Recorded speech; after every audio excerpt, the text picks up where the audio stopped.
All right, so welcome to Artclstudios, and this is Hanciel.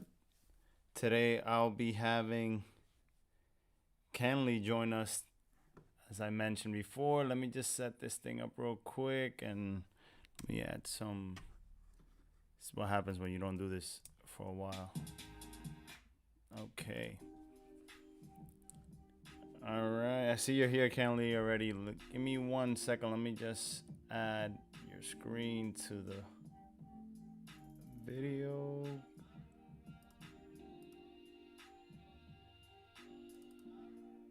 Okay. Here we go. All right, so Kenley is an artist that I met a few years ago. Sorry. Okay, we're back up. Yep, up and running. Okay, so you said that it takes between 10 and 15 minutes? 10 and 5 minutes, 5, 10 minutes, something like that. Nice. Depends. Okay, and now tell us a little bit about like your imagination, because we had a conversation once before and we spoke a little bit about how did that begin, and so tell us about your photographic memory, because to me, somebody, and I'm showing your, let me show through Instagram.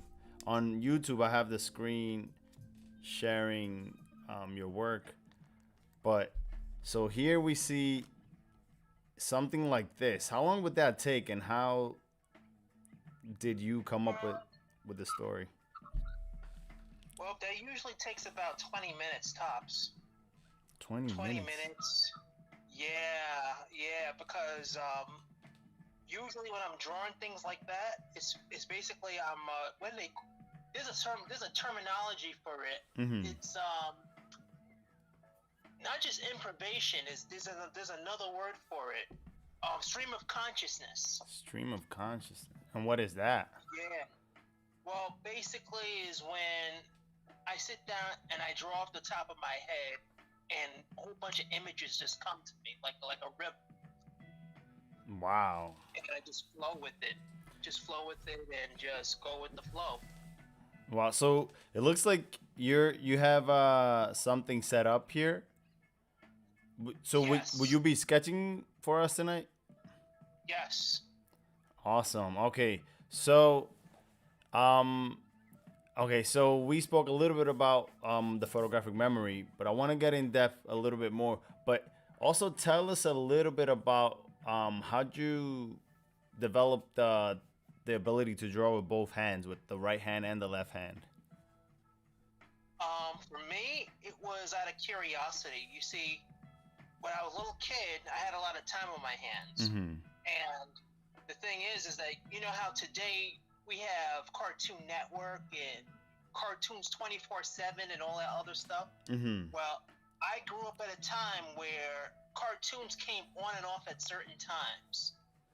And I used to get really, really, really bored. So I used to draw to compensate for the lack of cartoons that was on television. Oh, wow. You know? I used to entertain myself through my own drawings. So one of the things was I used to try different ways of drawing, you know, things like drawing with my mouth, drawing with my feet.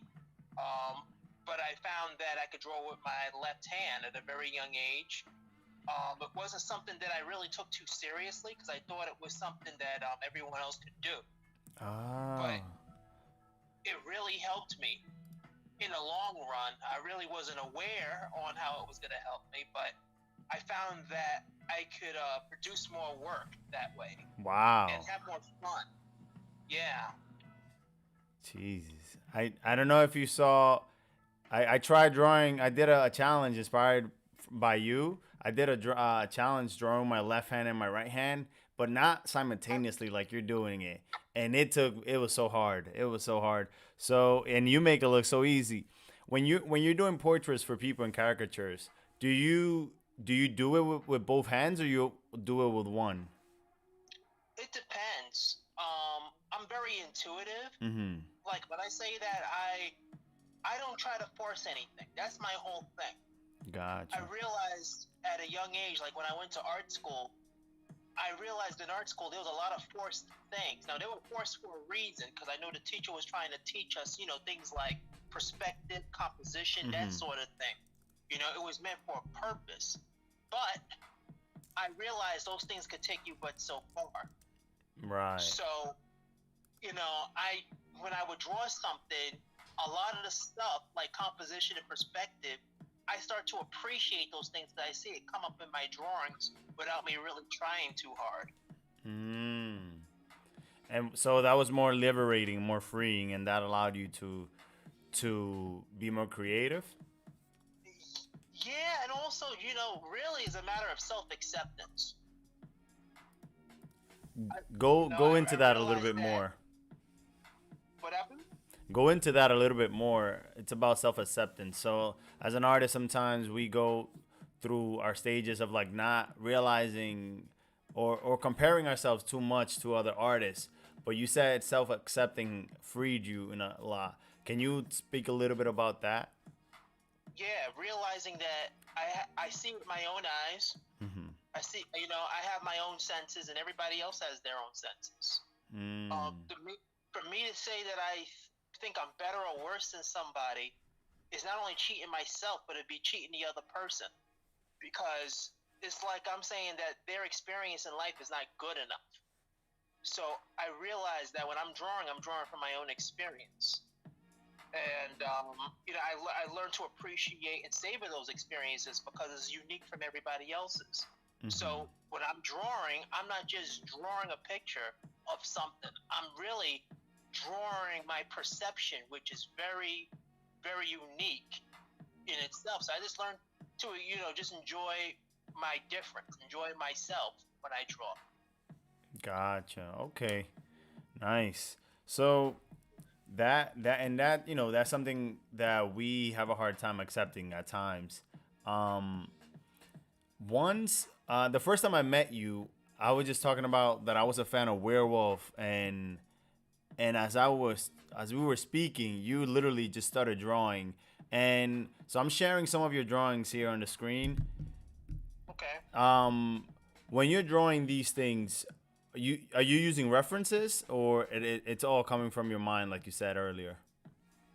Well, a lot of it does come from my mind, and I can use reference, Mm-hmm. but I wouldn't.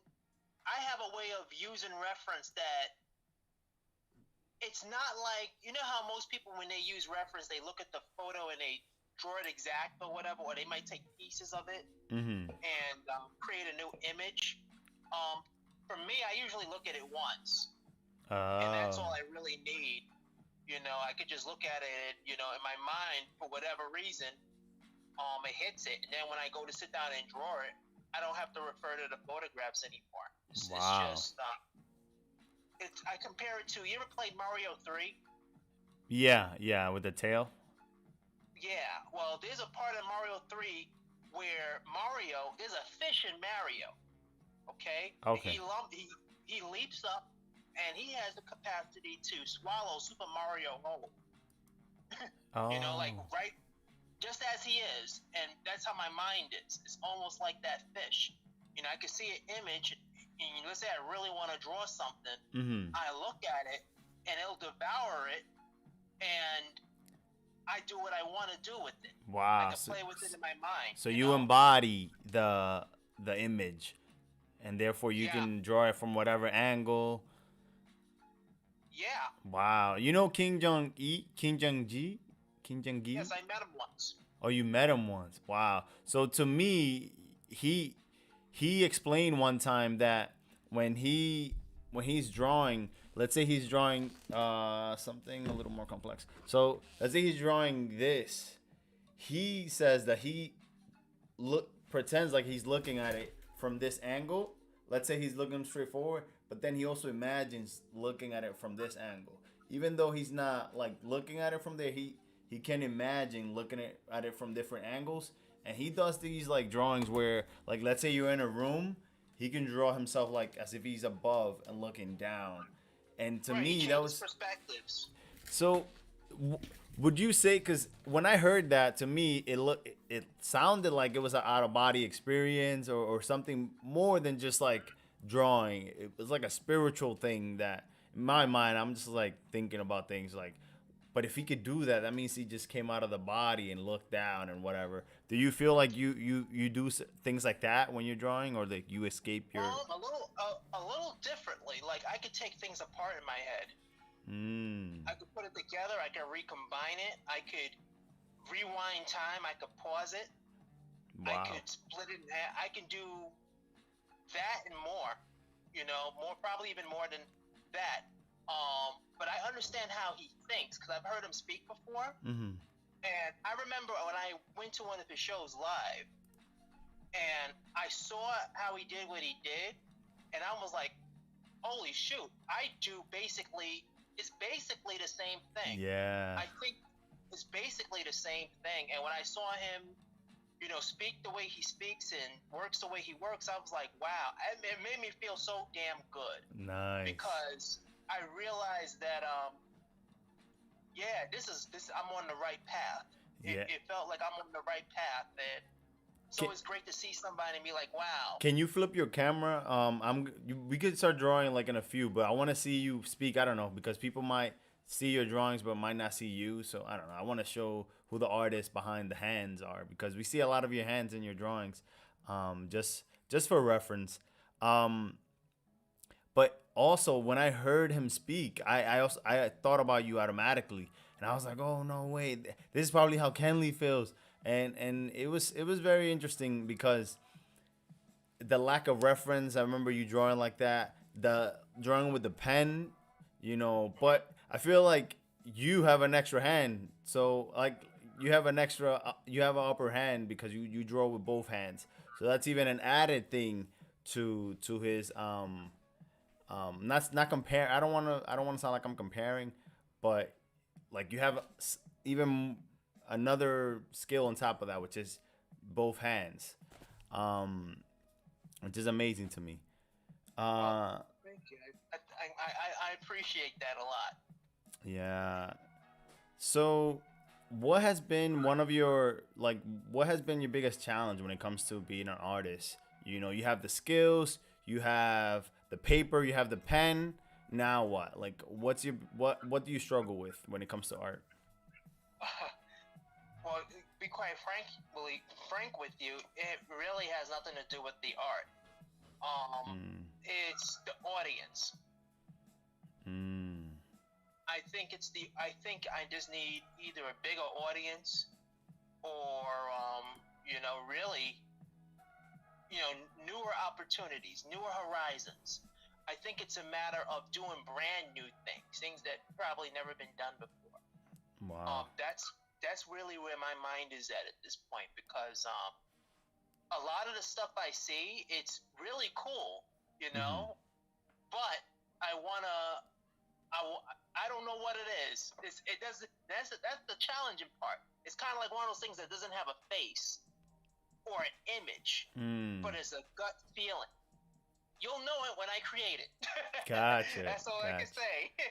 Gotcha. But at this point, I'm enjoying it what it is. But the challenge, I wouldn't call it a challenge. It's more like an inspiration, because there's so many subjects out there Mm-hmm. that I could just look at and devour, and just take it all in, and there's just so much energy. I think if anything, I guess is juggling projects. Gotcha. All right. I see. I mean, I could complete them, but it's like that energy surge. Like, oh, okay, I'm gonna do this, and okay, I started this. Now I gotta finish it, and boom, next something else. Boom, something else. Boom, something else. I Gotcha. never leave anything unfinished. That's my whole thing. Always gotta finish. Nice. Yeah, and I see you've done some big murals. Like, what's the biggest canvas you've drawn on? Because I've seen you taking walls, and you draw them with Um, pen and paper or Sometimes marker. sometimes a brush. If it's paper, sometimes a pencil. Real simple stuff. Really, really simple stuff. Nothing too extravagant. You know, Right. there's something that I can just pick up and go, boom. So You know, you limit your tools. Like you use simple tools, but you would take more room regardless. Like you would use. I don't know where. I think I saw it on your Instagram that you had like paper on a wall, and then you just started yeah, drawing on that wall, and filled up the yes, whole room. yeah, So oh that yeah. nice. So okay, so let's say, and are you seeing the screen? Am I seeing the screen? Yeah. Yeah, I see the screen. Okay. So a drawing like I this. remember this. Okay. So a drawing like this, where do you begin and like do cuz and this is how many pages? This is 3 pages? Oh, and There's actually 6. six. 6. There's So, six Bristol boards. wow. When you're doing something like this, how do you see it? Do you like have the whole image in your mind when you start, or as you go you start adding little details? It depends. Mhm. But I can tell you particularly for this one, I imagined myself there. That was this was about maybe a 4 hour drawing because I did it at a show on the spot. Wow. And what I remember, I started with this guy with the top hat. Mhm. I started with him. And then I did some of the band members in the back. And then it flowed all the way to some of the audience members. And then I darted to the singer. And then in someone, it's kind of like it's random but orderly. Yeah, cuz even Yeah, the go ahead. perspective in it, like I can see that the perspective is right. Like I don't know, like the boxes are aligned in the same place. Like all the lines look like it's in a room. It's not something I don't Cluttered. know. Yeah.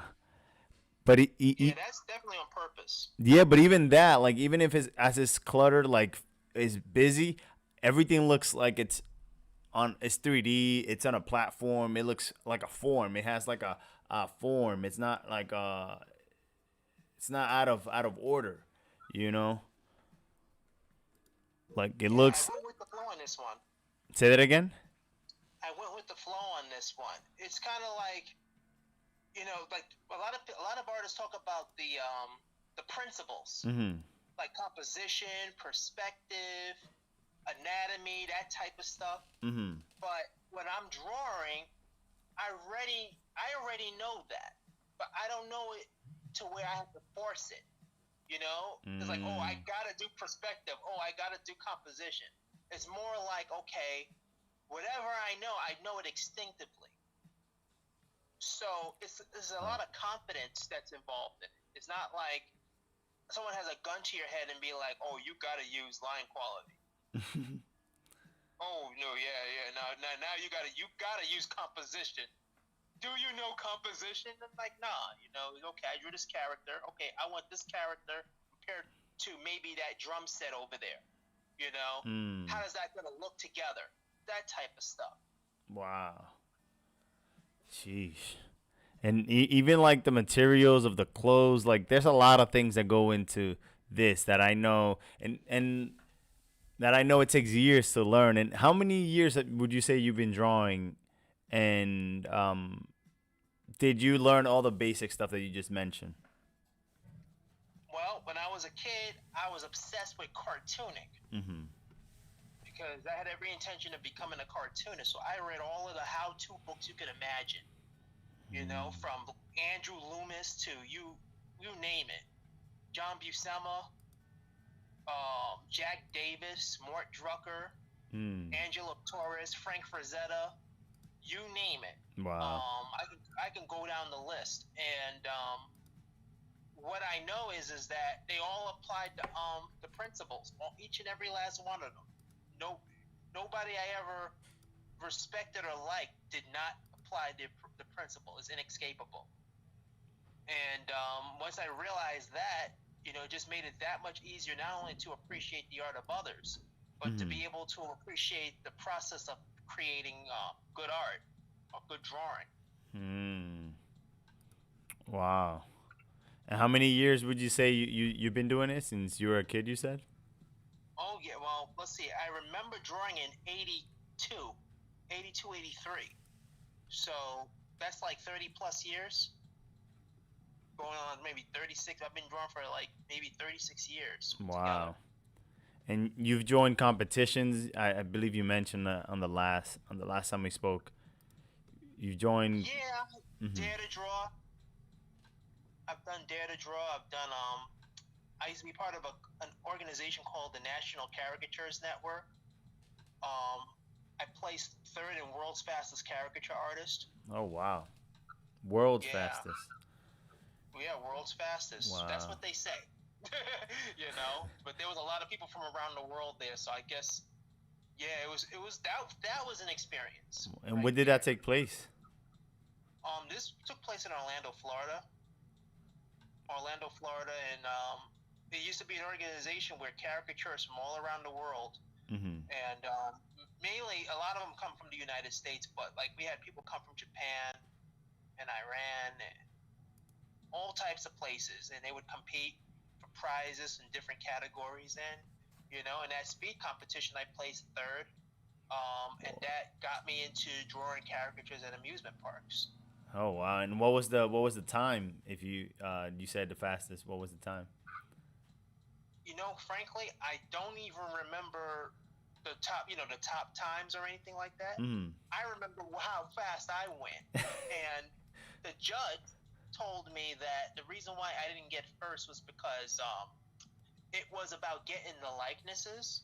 Uh. So I had the most caricatures, but I didn't have the most likenesses. So I took it with I took it. I was glad to be in the top three. Wow. And I did like 33 caricatures in 5 minutes. 33 in 5 minutes. Yeah, and I made That's at my insane. fastest.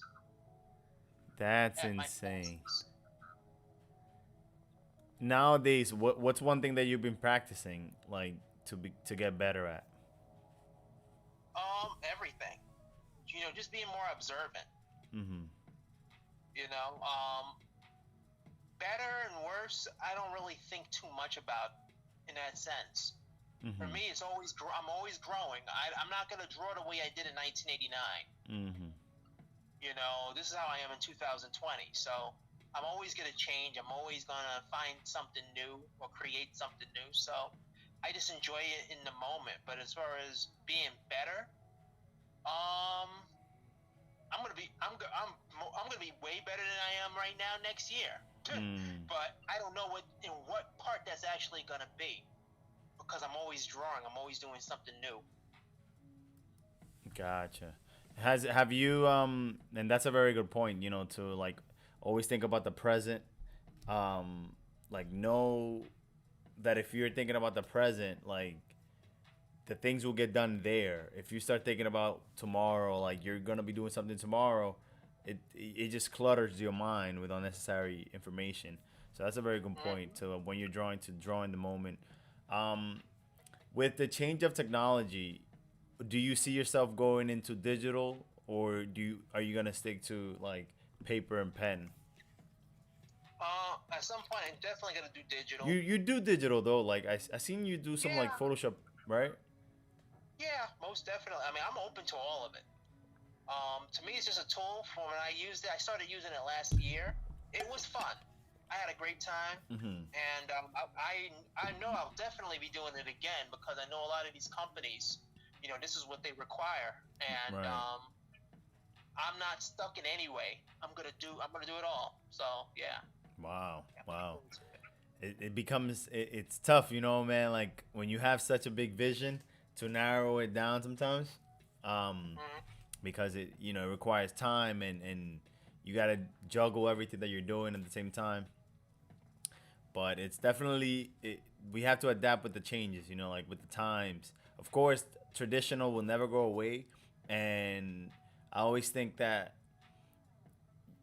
like for me personally, whenever because digital, it becomes dull sometimes because you don't feel the same as paper. So I would go back to paper and pencil and Hmm. do that because it gives me more life and it reminds me of like why I started doing it. Um, Right. but you know, digital has its advantages, but I also think that paper won't go anywhere, and it will be here forever. Right. It's universal. Right, At the end of the day, it's what it is. right, right. But yeah, digital, I think it's fast. Mm-hmm. Like as far as coloring things and all of that, like I was blown away when I started last year. Mm. I was like, oh shoot, this is like I'm using markers without having to take off the topper and stuff like that. You know, Oh wow, so the time thing is a big deal for you, huh? it's funny. It's almost like science fiction. I'm like, oh shoot, okay. I could have done this. I'm like, okay, let me try this. Boom. Wow, You know, nice. I also want to acknowledge everyone that has come through the live. By the way, I want to thank everyone who's joined through, and I see that you're ready. So we're gonna have a demo of whatever comes to your mind, and if you want to speak through what you're drawing, it'll be sure, appreciated as well. no problem. So, I'm just going to chill out. I'm going to start with some type of primate. And then on the second side, we got to draw like some type of.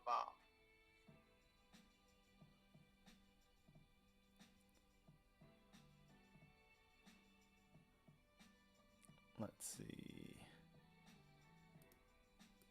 So you can continue to draw there as I'm gonna figure something out with this thing. But man, that's insane to me.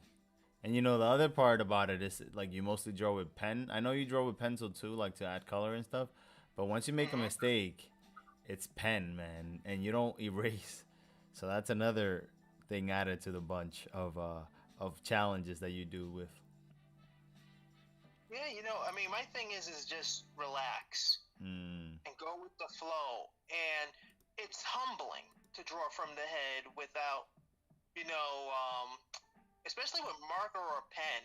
mm-hmm. You can't go back because it's basically like real life. You got to accept it. You can't take it back after you put it down.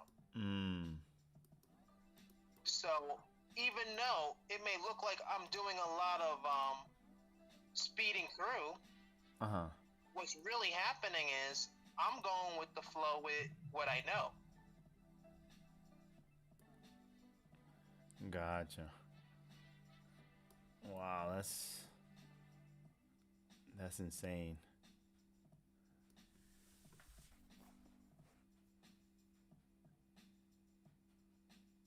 Round out the figures.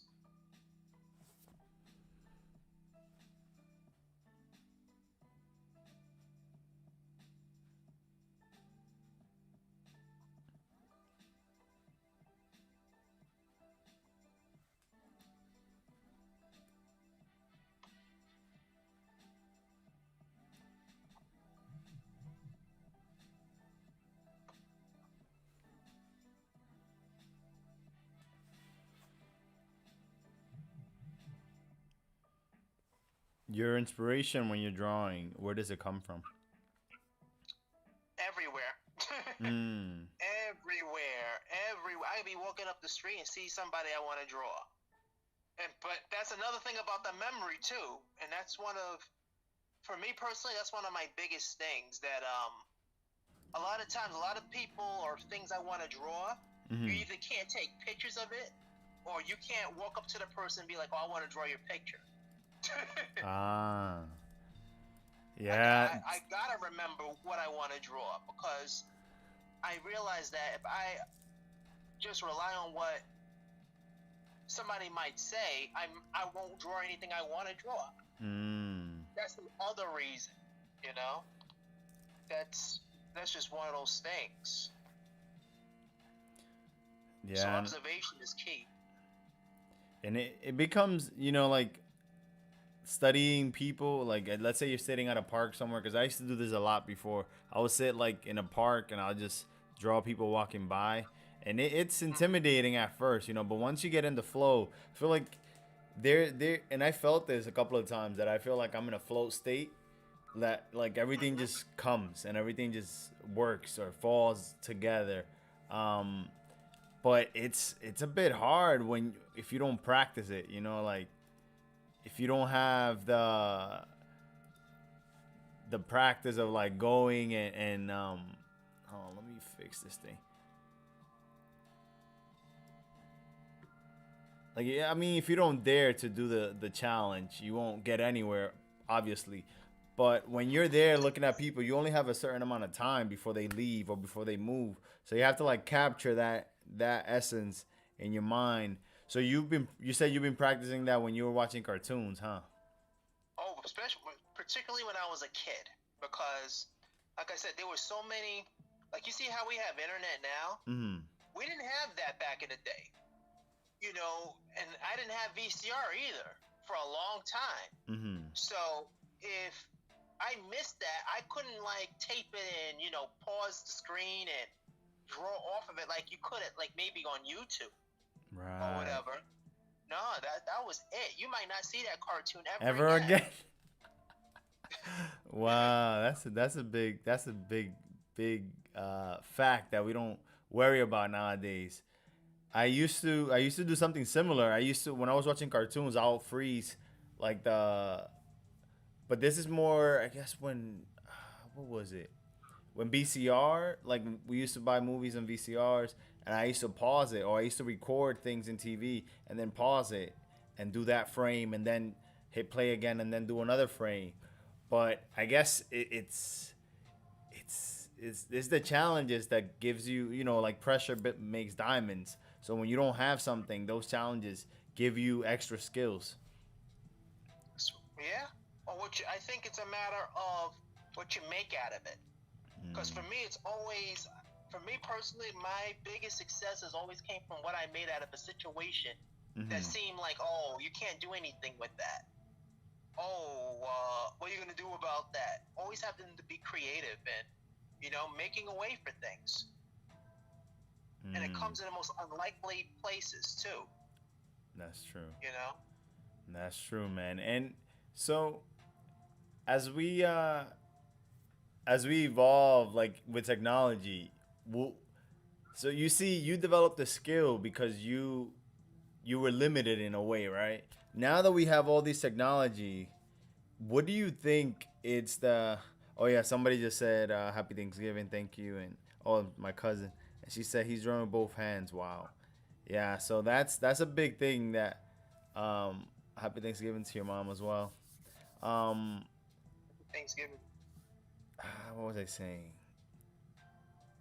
So yeah, so as we become more like technologically advanced, um, what is the do you think as humans we will start lacking abilities or we will like develop new ones, or what do you think about that?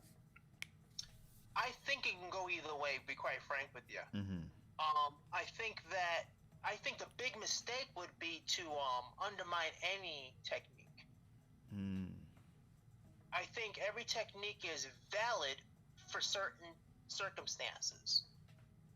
Like let's say if all of the internet just shut down one day, or maybe the machine shut down one day, and you have to resort back to pen and paper. Right. If we still have that, there's some people who are just like very oh, is this way or the highway? I think it's good to just be open. Mm. And also, I think it's good to think for oneself. I think that's the biggest one, because we do have the internet, and there is a lot of information out there. Mm-hmm. But it will never take the place out of firsthand experience. I could tell everybody all day about, how important it is to draw every day, but unless somebody actually does that Mm-hmm. and experience it for themselves, only then they'll realize what it is that works for them and their way of creating. So it's one of those things. So yeah, to answer your question, I think it's a toss up. I think it's depends on the individuals involved. Gotcha. Gotcha. Yeah, and I feel like that's true, and it also has to do with like the encouragement. Like what do we encourage people to do? Like what are some of the things that we focus on? What are some of the values that we focus on as human beings? Because when the calculator was made, before then everyone had to remember like a bunch of numbers, and we had the ability, to do math in our mind. That nowadays, you ask somebody what's 2 plus 2, and they might even think about that. You know, um, but because the technology is there, like to divide, to multiply, division is something that I struggle with. So when when when it was like a bunch of numbers, now I would just resort to the calculator. And as technology gets smarter, I feel like the skill of let's say drawing photorealistic. It's now we're in a time that people, like, let's say video game companies are resorting to stylized cartoon video games because it's more attractive. At one point, creating realistic drawings was the most appealing thing, but now it's like let's say Minecraft has become one of the most popular games, and it's so simple. So I always feel like there will be a dance between both things, as like the modern society becomes more modern, like things will change. There will be always a shift. So I think you're right about, like, it doesn't matter like the times. It'll always be changing no matter what. Well, yeah, I mean, that's just the way of life. That's the way of nature. And, it's just one of those things. I think it's just very important to accept, that change is inevitable. Right. And not be afraid of it. It's not the end of the world. I think it's just the end of a certain focus. And because you mentioned something about, people might lose the abilities for X, Y, and Z, but I don't think they lose the ability. I simply think that they don't lose either the interest, or they just simply don't focus on it anymore. And then it disappears. I see that makes a lot of sense. Like, there's a saying that goes, energy flows where attention goes. So whatever you're focusing on, that's whatever you would need or whatever you would use. So that makes a lot of sense. Yeah, man. Tell us a little bit now about what the drawing has become. So you started at one place. I see you rotated the canvas, and now you're on another side. What are you drawing right now? Well, right now I'm just thinking about this woman with her dog, and this guy, basically is petting the dog, the other dog, and the other dog is underneath here, and whatnot. And then, I'm just thinking about just drawing some type of apartment complex back here. Now, mind you, this could take place anywhere. This could be in Brooklyn. This could be anywhere. Right. So when you started drawing the women, were you thinking already of, like, where was she standing or no? It just came. Like, right now, I'm not really thinking. Wow, I see. Right now, I'm just being in the world that I'm in right now. Okay. But on paper. Wow, I think this is like magic. Like, as you're doing it, you're explaining it, but your pen has not stopped. As you speak. Well, you heard about left brain and right brain, right? Right. Yep. Well, I have two right brains. That's something I had to, accept about myself. Like, I draw with both hands because from what I read about left brain, right brain's supposed to be like the creative, imaginative side and all that. Right. But it's on both sides. Wow. So otherwise, for those, I'd probably be a writer. Right. That's interesting. So for those, I always every time it comes up, I always have this book nearby, and it's the drawing on the right side of the brain. So for those who don't know, referring to, I don't know if you're referring to the book, but you're definitely referring to. I love that book. Right. I've read it several times. That you say you read this book several times? Yeah, several times. Simply because Betty Edwards, she's a doctor, right? Mm-hmm. And she's a very good psychologist. And I like the way she explains drawing because she explains it in a very rational way. And yeah, I love the science behind her methods, just by the way she explains it. Tell us a little bit about it. So for those who haven't read it. As far as, the holistic thinking versus the thinking in parts, thinking in trying to think of every single detail instead of seeing the entire picture, that sort of thing. But yeah, it makes sense. Like I advise anybody that wants to get into drawing at all, ever wants to start drawing, read that book. It's a good book. Yeah, one of the things that stood out to me about that book was the fact of whatever skills you gain, like as a child, like let's say everyone drew as a child, and then a lot of people stopped, some continued, but whoever stopped when they were a child, they stayed at that age of drawing. So whatever skill they gained, it stopped right there. And if you go back and you pick up a pen as an adult, you will draw like your 10 or 5-year-old self. So that's something that was very interesting to me.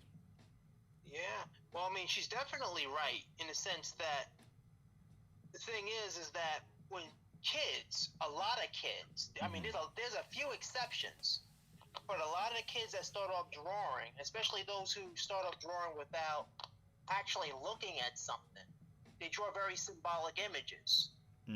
Because that's what they're taught, if you know how to draw a circle or a square and whatnot, by a lot of teachers, it's like, okay, that's normal. You could turn those things into anything, but when they try to go draw something real, they're at a loss because they're not geometric shapes, they're organic shapes. Which is a lot more complicated than a circle, a square, or any of the other flatter shapes.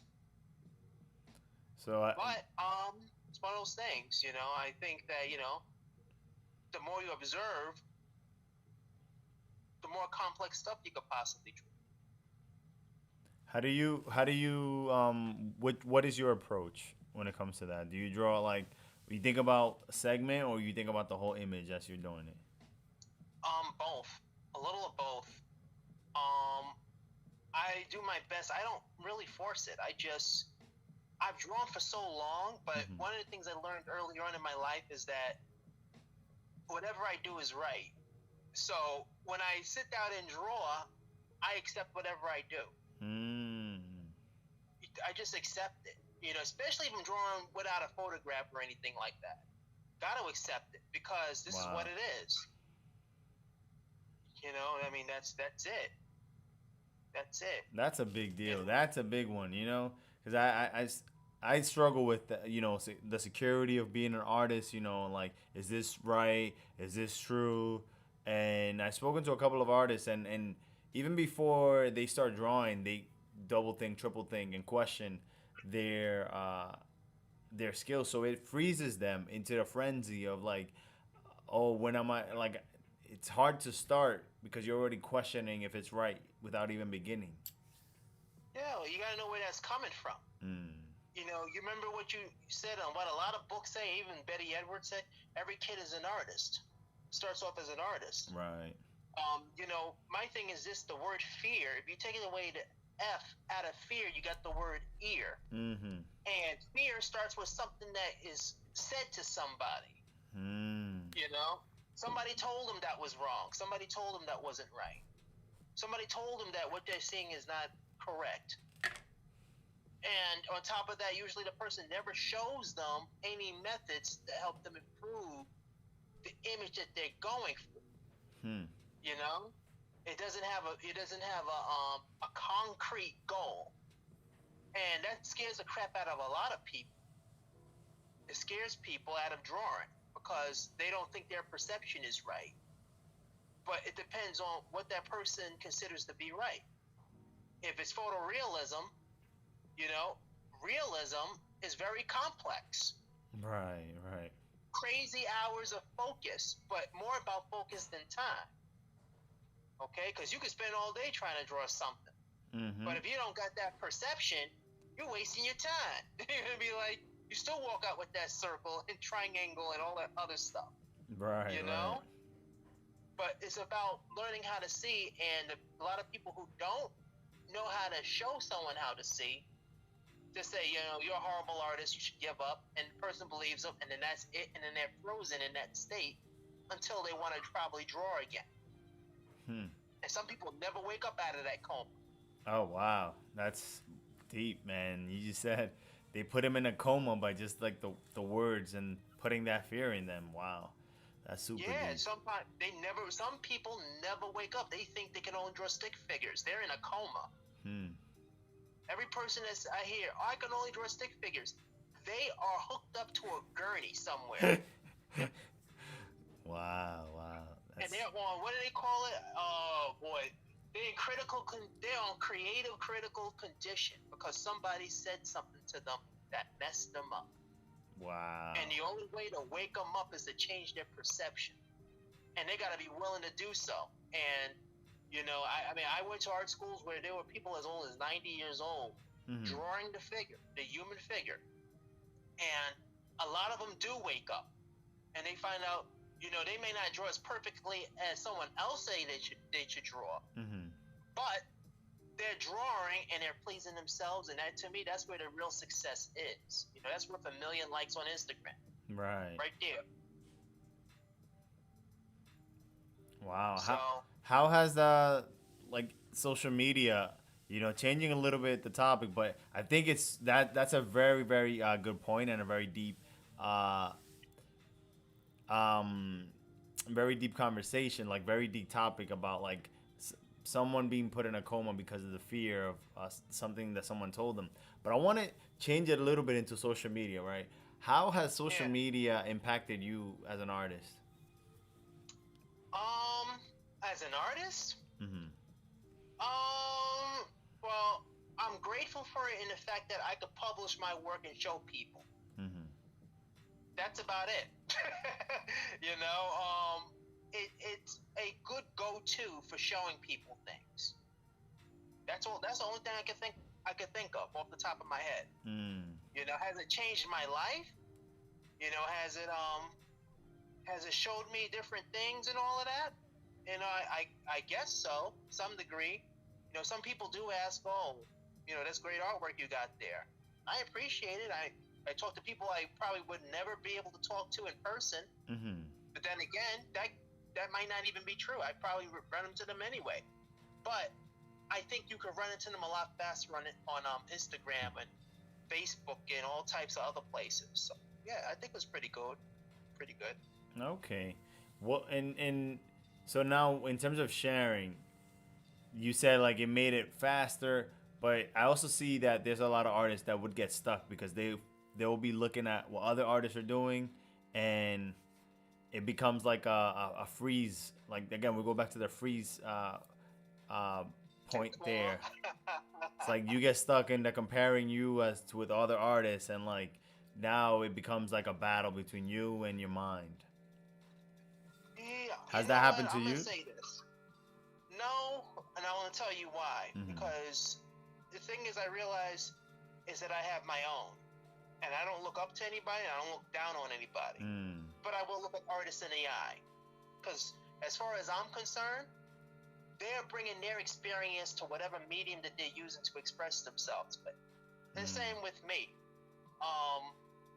I love the difference, and that's exactly what it is. It is a difference.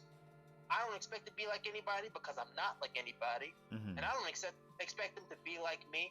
I don't even expect everybody. I don't think everybody's obligated to click like if they don't truly like it. Mm. You know what I mean? But I will never let that conflict my relationship I have with my art, because that's my experience. I'm Mm. experiencing this, and I'm sharing it with people. And for the people that do click like, and for the people that do appreciate what I do, I thank God for them, because I feel good when that happens. Mm-hmm. But I would never put myself in a position where I think that they should be obligated to feel happy for something that I feel happy doing anyway. Mm. Wow. That when we get to that point, when you get there, it's again it's a freeing experience because you're not expecting. I think that's one of the biggest mistakes that we do as human beings. It's like our expectation kills us sometimes. When we have all these we build all these expectations in our mind, it compromises our doing because now we're no longer doing it because we feel it. We're doing it for something else. and I think that can cause like some poison in you. I think is about. I think because success is a very abstract thing, man. Mm-hmm. Anything could be success. Success just means one thing after another, repeated results. Repeated results that are either satisfying, and failure is just the opposite, is repeated results that is not satisfying. So let's say if I don't have a lot of likes on Instagram for whatever reason, no matter what the number is, and it's repeating itself, well, guess what? I'm still putting up artwork on Instagram. It's my art. I'm really reaching my goal. Because the one thing I realize is the people have free reign of their own to choose who they like and who they don't like. Mm-hmm. I have no control over that. But I do have control over these two hands I got here. Right. And I'm going to keep coming back, and I'm going to keep showing. I'm going to keep making art. And whoever I can help, I'll help. And whoever I can't, I won't. Because I can't force them. And that's just a reality principle. I wish everyone liked me. But in the real world, not everybody's gonna like everybody, and nobody has control over it. Otherwise, everybody would like everybody. Right. That's true. That's a fact. The moment we come to that place of understanding that, everything becomes way easier. Yeah. Because I would like more likes, but no control over that. Gotta go buy new pens. Gotta get back to that pad. Right. Now, when what are some of the ways that you use your work for? Like, what are some things that you do your drawings, but after that, what do you do with them, or what are some jobs that you've done that you've drawn for? Well, let's see. Like I said, caricatures. So that you draw people in parks and things like that. Or parks, events? yeah, amusement parks, you name it. I did a little bit of work you ever heard of that show Impractical Jokers? Yeah. I did work for those guys. Nice. Things like that. Storyboard sometimes for like independent films, like people who want to put out films, like student films, things like that. So yeah, small jobs here and there, but they're all enjoyable. Nice. It doesn't take anything off of it, whether they're big or small. You're doing what you love and you're getting paid for it at the end of the day. And I did say the word small, but one of my philosophies is that it's not so much the size; it's all about the substance. It's all about the substance of whatever it is. So if it was small and it was a good thing that contained that small thing, then it's a great thing. That is true. That is. And I feel like a lot of people worry about making it, that they don't focus on like doing what's in front of them. And I've heard like there's some mentors that I have like online and stuff that they said that their worst moment was when they achieved their dream. What, quote unquote, their dream that was working for like a video game company that they always wanted to work for. Once they got there, they said that it was the worst time they ever experienced. They got paid a lot of money. They were doing their dream, but then they realized that like they didn't have a life. They were exhausted. They were always like, they had a lot of pressure on them because this is the top video game company, and he now reverted to mostly teaching and working here and there on like films and things like that. So whatever he says that now what makes him the happiest is teaching people. Do you ever see yourself being a teacher? I don't know. And I'll tell you why. Because what I do know about art students, they're young and they're trying to find their own path. The only thing that I see about being a teacher is the boundaries. Show them, but I can't do it for them. You know what I mean? Right. Yeah, they actually have to experience that. And that's something that I think that some art schools, I'm not going to name good art schools with good art teachers. Say that again? But you're not going to name what? What happened? Say that again. You said you were not gonna name what? Well, Hello? yeah, hello. Yeah, you hear me now? You there? Yeah.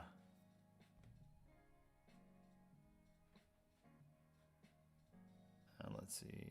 All right, you hear me? Yep, I can hear you. Okay, so you were saying that you were not gonna name the schools, and there it froze a little bit. Yeah, yeah. Basically, there's a lot of really good art schools out there. But one of the main things is I hear a lot about, some art students dropping out of school, things like that, having great difficulty. It's harder than what they thought it is.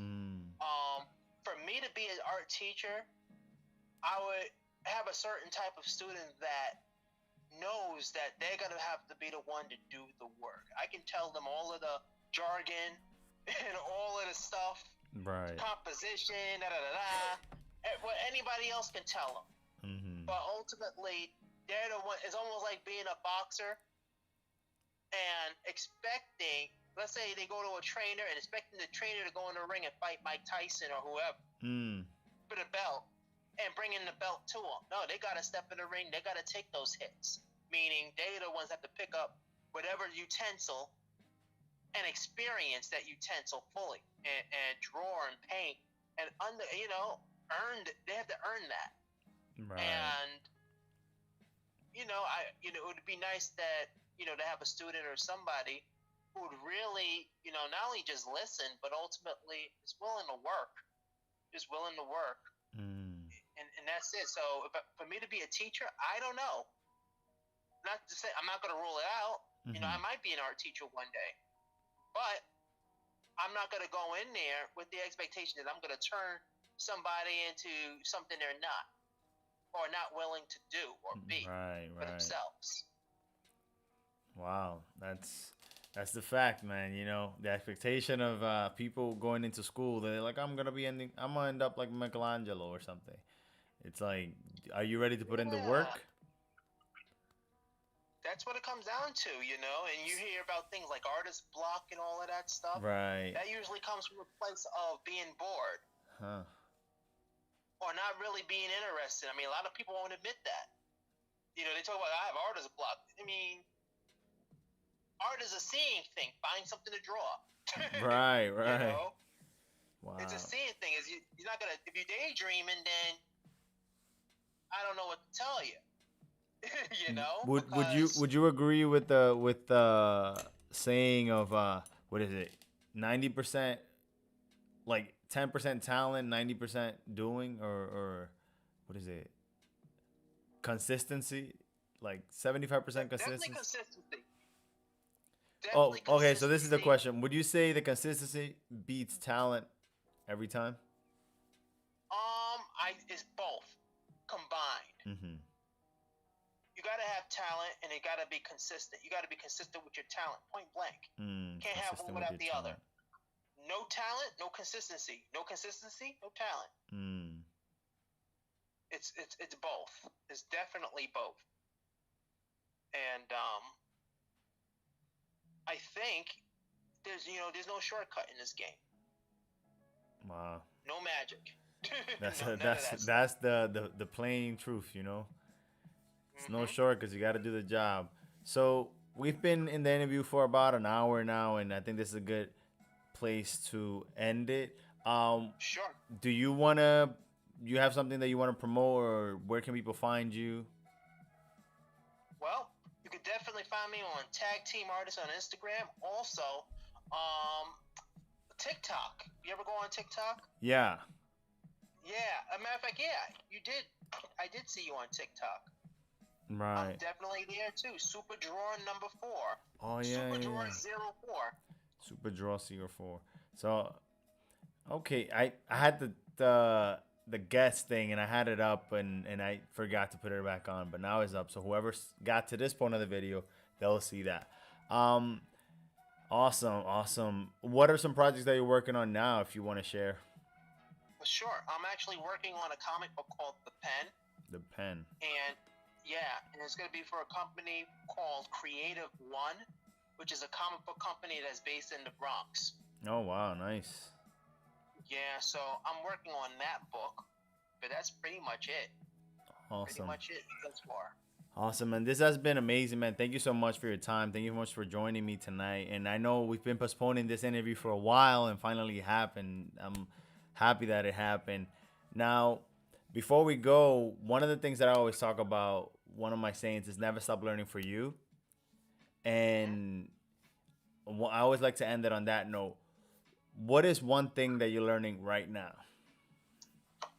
What I'm learning right now is simply go with the flow. And also, ultimately, guys, for all of those who are tuning in tonight and, took the time to listen to this, enjoy your art. Enjoy the process of your art.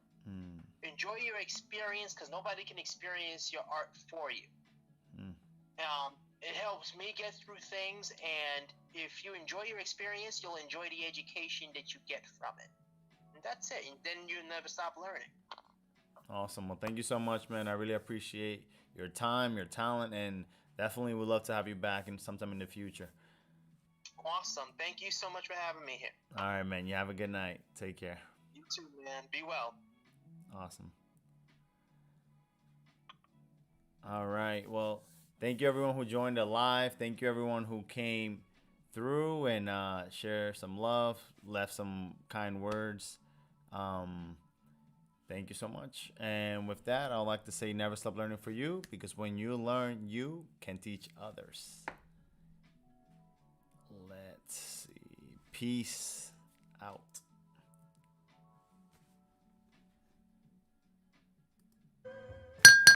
Don't forget to subscribe. Follow me on social media. And if you like the video, click the like button. If you want to see more videos, click the video in the middle. And don't forget, never stop learning for you.